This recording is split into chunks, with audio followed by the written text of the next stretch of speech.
అరవింద్ కేజ్రీవాల్ గారు వాళ్ళకి మంచి అవకాశం వచ్చింది. దాన్ని ఆయన సద్వినియోగం చేసుకోలేదు. అయితే రేపు జై భారత్ పార్టీ కనుక అధికారంలోకి వస్తే జేడీ లక్ష్మీనారాయణ గారు పదవిలో ఉంటే కనుక వారు కూడా మారతారా? లేకపోతే ఇప్పుడు ఎంత నిజాయితీ ఉన్నారో అంతే నిజాయితీగా కొనసాగుతారా? ఖచ్చితంగా చెప్పడం ఏంటంటే ప్రభుత్వం వచ్చినా జై భారత్ పార్టీ పాలన ప్రజలు సాగిస్తారు. ఎలక్షన్ అయిన వాళ్ళు ఏమీ చేయరు. అందుకనే మేము ప్రతి చోట అన్నది పాలన ప్రజల చేతుల్లో పెడతామని అన్నాం. ప్రతి నియోజకవర్గానికి 100 కోట్లు కేటాయిస్తాము. ఆ 100 కోట్లు ఎమ్మెల్యే నిర్ణయించరు ఎలా చేయాలో, ప్రజా కమిటీలు ఉంటాయి. తర్వాత ప్రభుత్వం చేసే ప్రతి పని మీద అజమాయిషి ప్రజా కమిటీలు ఉంటాయి.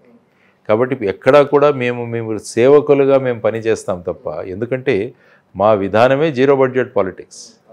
సో మాకు డబ్బులు లేకుండా మేము గెలిచి రావాలి, అది మేము కోరుకుంటున్నది. కాబట్టి డబ్బులు లేకుండా కనుక మేము రాగలిగితే మళ్ళీ డబ్బులు సంపాదించుకోవాల్సిన అవసరం కూడా లేదు కదా. ఆ విధమైన సమాజాన్ని తీసుకురాగలిగితే, ఎన్నికల్లో ఖర్చులు లేకుండా మనం కనుక ఎన్నిక కాబడితే ఏమవుతుంది? లేకుంటే నేను కూడా రేపు డబ్బులు పెట్టి చేస్తే మళ్ళీ వచ్చే ఎన్నికలకు మళ్ళీ డబ్బులు సంపాదించాలి. కాబట్టి మారిపోవాల్సి వస్తుంది.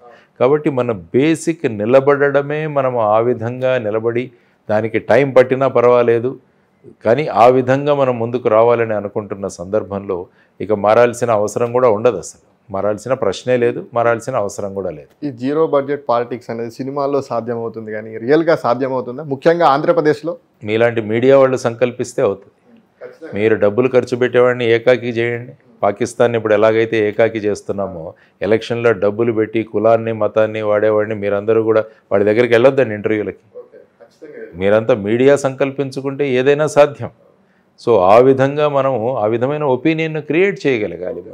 ఇప్పుడేంటి, ఈయన భలే డబ్బులు తీస్తాడరా, ఈయన ఎన్నికల్లో యమా ఖర్చు పెడతాడరా, ఇది మనం చర్చించుకుంటాం.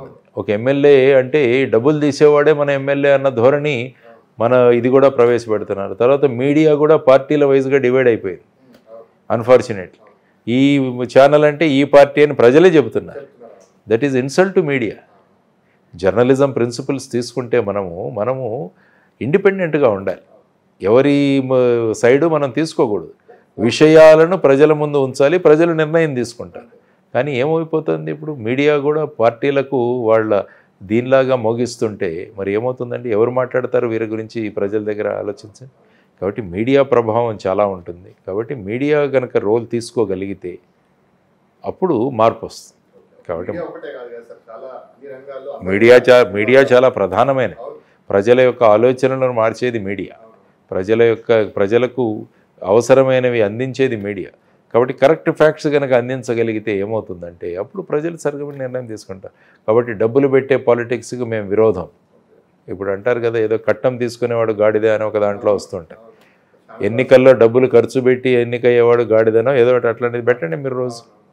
ఆ విధంగా వాళ్ళని డీఫేమ్ చేయండి, షేమ్ చేయండి, అప్పుడు మార్పు వస్తుంది జనాలు. అయితే చూస్తే కనుక మీరు గతంలో పనిచేసినటువంటి పార్టీ జనసేన, ప్రస్తుతం జనసేన ఆంధ్రప్రదేశ్లో అధికారంలో ఉంది. మీ మిత్రుడు పవన్ కళ్యాణ్ డిప్యూటీ సీఎంగా ఉన్నారు. అసలు మీరు ఏమైనా రిగ్రెట్గా ఫీల్ అవుతున్నారా? నేను కూడా ప్రభుత్వంలో ఉండేటోని ఆ పార్టీలో ఉండుంటాయని. ఎలాగేం లేదు, వెళ్ళారు, మంచిది, ప్రభుత్వంలో ఉన్నారు, వారు డిప్యూటీ సీఎం అయ్యారు. We're all very happy. మంచి పాలన అందించాలి అన్నదే మన కాన్సెప్ట్. మనం ఉన్నామా లేదా అందులో అన్నది ఒక భాగం కాదు.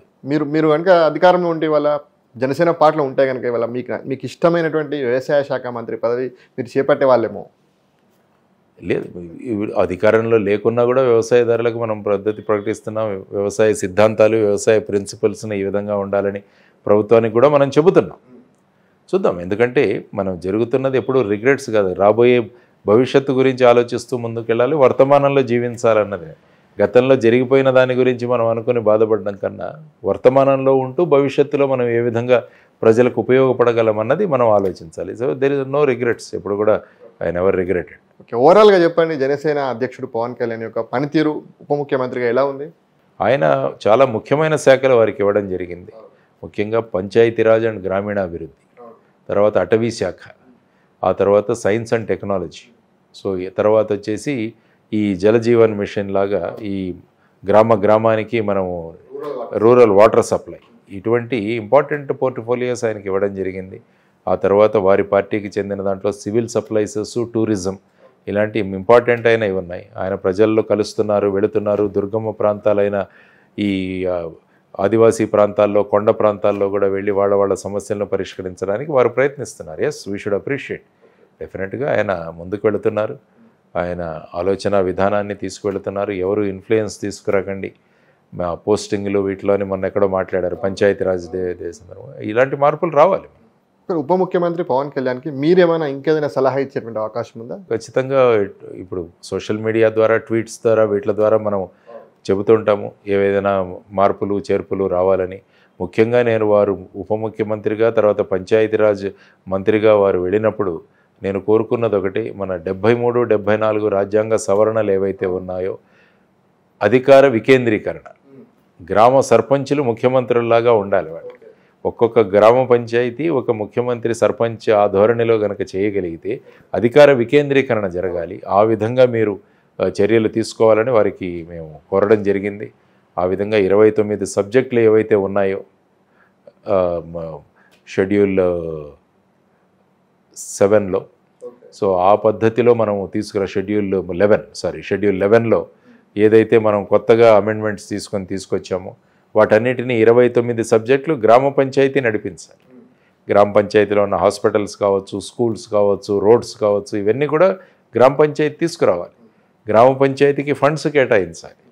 నెలకు సంవత్సరానికి కనీసం 2-3 కోట్లు కనుక ఇవ్వగలిగితే, మేము జై భారత్ నేషనల్ పార్టీలో పెట్టాం, మా పార్టీ అధికారంలోకి వస్తే ప్రతి పంచాయతీకి ప్రతి సంవత్సరం 1 కోటి రూపాయలు ఇస్తాం. సో ఆ విధంగా గ్రామాలు అభివృద్ధి చెందుతాయి. నియోజకవర్గానికి 100 కోట్లు అంటే నియోజకవర్గాలు అభివృద్ధి చెందుతాయి. కాబట్టి ఎప్పుడు కూడా డీసెంట్రలైజేషన్ అవ్వాలి, వికేంద్రీకరణ అవ్వాలి. ఎక్కడ చూసినా కూడా కేంద్రీకరణ, అన్నీ కూడా మా చేతుల్లో ఉండాలన్న ధోరణి అది కరెక్ట్ కాదు. కాబట్టి డీసెంట్రలైజేషన్ దిశగా వారు చేయాలి అని చెప్పి మేము కోరుకున్నాం. ఆ దిశగా ప్రయత్నాలు అయితే ఆయన ఖచ్చితంగా చేస్తున్నాం. రాబో రోజుల్లో జై భారత్ పార్టీ జనసేన పార్టీతో కలిసేటువంటి అవకాశం ఉంటుందా? ఆయన పొత్తులు పెట్టుకొని ఎన్నికలు పోయే అవకాశం ఉంటుందా? చూద్దాం, ఇంకా ఎన్నికలు చాలా రోజుల్లో ఉంది. ఓకే, ఎందుకంటే బేసిక్గా సిద్ధాంతాల బేసిస్ మీద వెళుతున్న పార్టీ, సమ ఆలోచనలు ఉన్న వాళ్ళతో ఎప్పుడు కూడా చర్చలు జరపడానికి సిద్ధంగా ఉంటాం. అందులో దెర్ ఇస్ నో డౌట్.